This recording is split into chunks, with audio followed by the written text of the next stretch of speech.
بسم اللہ الرحمن الرحیم۔ السلام علیکم، میں ہوں ملک جواد لسانی اسٹوڈیو سے۔ آج ہمارے ساتھ گیسٹ موجود ہیں میاں زاہد رفیق صاحب، جو کہ پاکستان کے دل اسلام آباد کی ریئل اسٹیٹ ایجنٹس ایسوسی ایشن کے جنرل سیکرٹری بھی ہیں۔ آج ہم ان سے ان کی زندگی کی کچھ حقیقتیں جانتے ہیں جو کہ کم ہی لوگوں کو معلوم ہے۔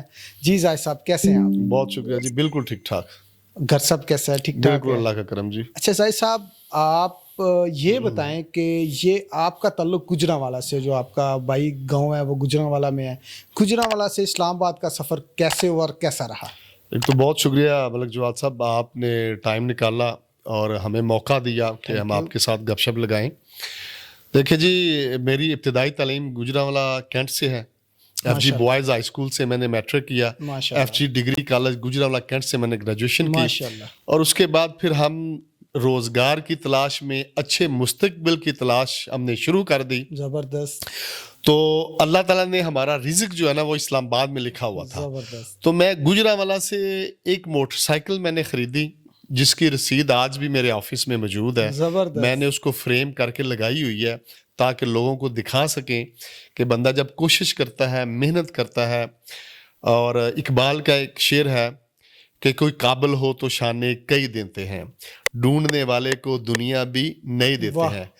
تو اس شعر کو ہم نے سامنے رکھتے ہوئے ہم نے ایک نئی دنیا کی تلاش میں ہم اس موٹر سائیکل پہ بیٹھ کے میں اسلام آباد میں آیا۔ گجرانوالہ سے اسلام آباد کا سفر موٹر سائیکل پہ کیا؟ نہیں، وہ میں نے جو موٹر سائیکل تھا اس کو گجرانوالہ میں میں نے ٹرین کے اوپر اس کو بک کروایا، خود بھی ٹرین میں بیٹھا، پنڈی اسٹیشن میں اترا، اور وہاں سے موٹر سائیکل لے کے میں اسلام آباد G11 میں نے پھر وہاں سے اپنے سفر کا آغاز کیا۔ تو اسلام آباد کو آپ نے کیسا پایا؟ اسلام آباد کو بڑا ہی زبردست پایا، کیونکہ جہاں پہ آپ کا مستقبل روشن ہو جاتا ہے، جہاں پہ آپ محنت کرتے ہیں، جہاں پہ آپ کوشش کرتے ہیں، جہاں پہ آپ سٹرگل کرتے ہیں، اور اس محنت، کوشش اور سٹرگل کے بعد جب آپ کو ریوارڈ ملتا ہے، جب آپ کو اللہ کی طرف سے انعامات ملتے ہیں، نوازشیں ہوتی ہیں، تو پھر اس شہر میں ویسے دل لگ جاتا ہے۔ اچھا زاہد صاحب، مجھے یہ بتائیں کہ آپ نے اسلام آباد آ کے اپنے سفر کا آغاز ہی ریئل اسٹیٹ سے کیا تھا؟ جی، مجھے تقریباً الحمدللہ 22 سال کا عرصہ ہو گیا ہے ریل اسٹیٹ کا کاروبار کرتے ہوئے، اور اس 22 سال کے عرصے میں مشکلات بھی دیکھیں، تکلیفیں بھی دیکھیں، لیکن اس شعبے کو میں نے چھوڑا نہیں، اسی شعبے کے ساتھ رہا، اپنے کلائنٹس کے ساتھ رہا، مشکلات کو فیس کیا، اور اس کے بعد اللہ تعالیٰ نے وہ سب کچھ دیا جس کی بندہ خواہش کرتا ہے۔ میں نا اکثر دوستوں سے ڈسکس کرتا ہوں، جب عروج ہوتا ہے نا کسی بھی کاروبار میں، تو ایک موچی ہے وہ بھی ڈیلر بنا ہوتا ہے، ایک ریڈی بان ہے فروٹ بیچنے والا وہ بھی، ایک نائی ہے وہ سب سے بڑا ڈیلر ہوتا ہے، کیونکہ اکثر آپ نائی کی دکان پہ چلے جائیں نا، باربر شاپ پہ، تو وہاں پہ آپ کو وزیر داخلہ بھی مل جائے گا، وزیر خزانہ بھی مل جائے گا، پرائم منسٹر بھی مل جائے گا۔ اچھا، اب مجھے فیل ہو رہا ہے کہ یہ وہ ٹائم آ گیا جس میں سے یہ سارے لوگ جن کو نہیں ہے، نالج ہی نہیں ہے ریئل اسٹیٹ کا، وہ بھی ڈیلر بنے ہوئے تھے اور لوگوں کو انہوں نے نقصان بھی کروائے، اب وہ اس چیز سے آہستہ آہستہ نکل گئے ہیں۔ اچھا، دوسرا یہ بتائیں کہ آپ نے اسلام آباد میں جو سب سے پہلے ڈیل کروائی تھی، وہ جب آپ کی میچور ہوئی تو کیا آپ کے تاثرات تھے؟ اچھا، میری جو سب سے پہلی ڈیل میچور ہوئی تھی، میں نے 5,000 روپے کی ڈیل کی۔ میں اور میری بیوی بڑے خوش تھے ماشاءاللہ کہ ہمیں 5,000 کمیشن ملی ہے، زبردست، اور بڑی ہمیں خوشی تھی۔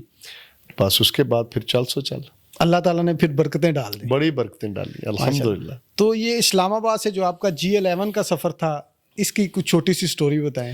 دیکھیں جی، میں سب سے پہلے F10 میں آئے، F10 سے میرے بردر لاس تھے، ان کا لارڈس پراپرٹی کا آفس تھا، وہاں سے پھر ہم موو ہوئے G11 میں، تو G11 میں پھر میں نے اپنا آفس بنایا سبحان اسٹیٹ کے نام سے، وہاں سے اپنے سفر کا آغاز، پھر ایک نئے سفر کا آغاز کیا، محنت کی، کوشش کی، جو پرانے کلائنٹس تھے ان کے ساتھ رابطہ کیا، اور سب سے جو بڑی بات ہوتی ہے نا، یہ جو اتنا لمبا سفر ہوتا ہے اور جو بندہ کنٹینیو رکھتا ہے، اور جو بندہ جس کی سکسیس سٹوری ہوتی ہے، اس میں 2-3 چیزیں جو ہے وہ بڑی میٹر کرتی ہیں ملک جواد صاحب۔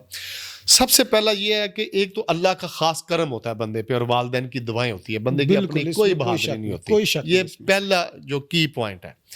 اس کے بعد اللہ کے کرم، والدین کی دعاؤں کے بعد جو آپ کی نیک نیتی ہوتی ہے، آپ کی صداقت ہوتی ہے، اور آپ کی محنت ہوتی ہے، وہ پھر بندے کو چار چاند لگاتی ہے اور بندہ پھر عروج کے اوپر جاتا ہے. تو یہ چیزیں ہوتی ہیں جس سے اللہ تعالیٰ آپ کو نوازتے ہیں. تو ایمانداری کے ساتھ، خلوص نیت کے ساتھ، صداقت کے ساتھ اور ٹیم ورک کے ساتھ. جو بندہ کہتا ہے نا میں کلا ہی ہڑپ کر جاؤں، نہیں، وہ کبھی کامیاب نہیں ہوتا. جو بندہ ٹیم کے ساتھ مل کے کام کرتا ہے، دوستوں کے ساتھ اکاموڈیٹ کرتا ہے اور ایک ٹیم بنا کے کاروبار کرتا ہے، وہ ہمیشہ ایک کامیاب ترین انسان ہوتا تو ہے. بڑوں سے سنا تھا نا اللہ کے گھر دیر ہے اندھیر نہیں، آج دیکھ بھی لیا ہے. بہت تو شکریہ. ماشاءاللہ یہ G11 سے اپنا ٹاپ سٹی کا سفر کیسا رہا؟ اچھا جی، بہت سارے ارد گرد، ایک تو سیڑھی کا ہم کام کرتے تھے، اس میں بڑی مشکلات تھی. اس میں آپ کو پتہ ہے کہ وہ جو جس طرح ملک ریاض صاحب کہتے ہیں پہیے لگانے پڑتے ہیں، تو ایک ایک چیز کو نا ہمیں پہیے لگانے پڑتے تھے. ہم بھی بہت تنگ تھے. ارد گرد میں بہت ساری سوسائٹیز تھی. زبردست. لیکن جب میں نے آ کر ٹاپ سٹی کو دیکھا، اس کی لوکیشن کو دیکھا، پھر جو ہمارے CEO ہے کنور معیز خان صاحب، ان کا میں نے ویژن سنا، ٹاپ سٹی ایک سمارٹ سٹی، ایک ڈیولپ سوسائٹی، اور جو پلاٹ سے زیادہ فائدے نہیں بیچنی. اور اس کے بعد حاجی غلام یاسین صاحب سے ملاقات ہوئی. انہوں نے اتنا ہمیں پیار دیا. بریگیڈیئر سکندر صاحب چیف آپریٹنگ آفیسر ہے. تو حاجی غلام یاسین صاحب جو ایگزیکٹو ڈائریکٹر ٹاپ سٹی ہیں، ان نے اتنا ہمیں پیار دیا، ہمیں ساتھ لے کے چلے. تو ہم نے پھر ٹاپ سٹی میں بڑی محنت کی اور اللہ کے فضل سے میں پچھلے 11-12 سال سے ٹاپ سٹی کا کام کر رہا ہوں. پھر ٹاپ سٹی میں جب آپ محنت میں نے کی، کوشش کی، برانڈنگ کی، تو جو مینجمنٹ ٹاپ سٹی 1 ہے، کنور معیز خان صاحب ایگزیکٹو ڈائریکٹر ٹاپ سٹی 1، حاجی غلام یاسین صاحب، بریگیڈیئر سکندر صاحب، انہوں نے پھر ہمیں بھی اتنا ہی پیار دیا کہ جو ہم نے کہا وہ انہوں نے مانا. تو اس کے بعد پھر ہم ٹاپ سٹی کے ہو کے رہ گئے. میں نا یہاں سے آپ سے اپنا ایک ایکسپیرینس شیئر کرتا ہوں. پاکستان کی ویل نون سوسائٹی ہے میری، ان کے جو مینیجنگ ڈائریکٹر ہیں وہ آنر کے بیٹے ہی ہیں. ان سے ملاقات ہوئی اور انہوں نے کہا ملک صاحب ہماری یہ مجبوری ہے کہ ہم نے 7 گنا زیادہ فائلیں بیچنی ہوتی ہیں. میں بڑا پریشان ہوا. میں نے کہا جی وہ کیوں آپ بیچتے ہیں؟ کہتے ہیں کچھ کینسل ہو جاتی ہیں، کچھ لوگ چلے جاتے ہیں، ویسے اپنی پیمنٹ چھوڑ جاتے ہیں، پھر ہم نے جو 1 گنا وہ ڈیلیور کرنا ہوتا ہے. تو اسی وجہ سے نا اکثر میں بیٹھا سوچتا ہوں کہ سوسائٹیوں میں گڑبڑ ہوتی ہے. لیکن ٹاپ سٹی کی یہ بات مجھے سب سے زیادہ پسند آئی ہے کہ جتنا ان کے پاس ایریا ہے اتنی فائلز دینی ہے، زیادہ ایک فائل بھی نہیں دینی. بالکل جی، یہ ٹاپ سٹی کی مینجمنٹ کی خوبی ہے.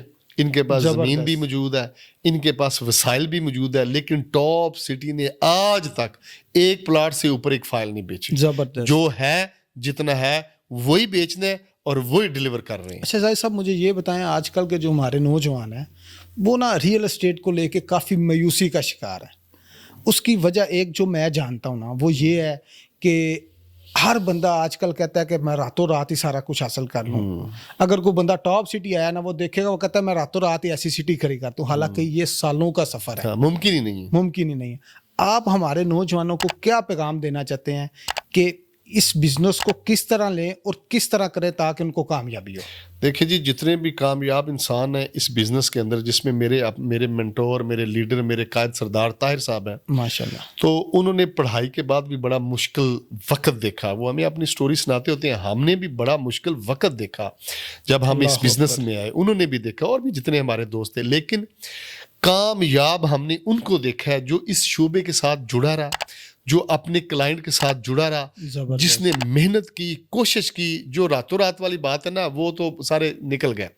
لیکن جو اس شعبے کے ساتھ جڑا رہا، جو محنت کرتا رہا، جو سٹرگل کرتا رہا، جو کلائنٹس کو وزٹ کرواتا رہا، اپنے کلائنٹس کے ساتھ جڑا رہا، آج میں نے دیکھا ہے وہ ارب پتی ہیں، ان کے پلازاز ہیں اور وہ ایک سکسیس سٹوری ہیں. تو میری نوجوان نسل سے یہ میں ان کو ایڈوائز کرنا چاہوں گا کہ آپ نے محنت کرنی ہے، کوشش کرنی ہے. کسی بھی بزنس میں ملک صاحب 5 سے 10 سال کے بعد جا کے اس بزنس کے ہاؤ ناؤ کا پتہ چلتا ہے. بالکل ایسے ہی ہے. اس بزنس میں بندہ میچیور ہوتا ہے اور اس 10 سال کے بعد جا کے پھر آپ کو ریوارڈ ملتا ہے. تو یہ جو کہتے ہیں نا ہم ابھی آئیں، ابھی ہم جناب موٹر سائیکل سے پراڈو میں بیٹھ جائیں، وہاں سے لگزس میں چلے جائیں، وہاں سے رینج روور آ جائے، تو یہ ممکن وہاں نہیں سے ہے. دوبارہ سائیکل پہ آنے پہ پھر تھوڑا عرصہ لگتا ہے. تو یہ ممکن نہیں ہے.